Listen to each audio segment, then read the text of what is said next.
Hi guys, welcome back to my channel. Today we're gonna go ahead and do an easy Halloween project. I love how it turned out, so make sure you stick to the end. So what you'll be needing for this project is 3 bags of this AP skulls. I went ahead and picked up 2 different packages of this. One is bowls and the other one they're calling them water glasses.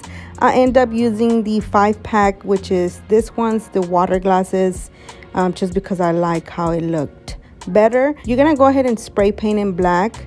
I also picked up the 18-piece decor skeleton pieces, bones, I don't know what you want to call them. And I also got the 10-pack of skeleton hands. I am gonna cut below the hand.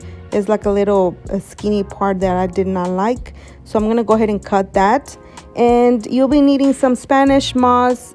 Make sure you grab your hot glue gun and the spray paint, black obviously. I had these wires. I'm gonna go ahead and use those. I'm just gonna spray paint the orange to black, and let's go ahead and get started with this video.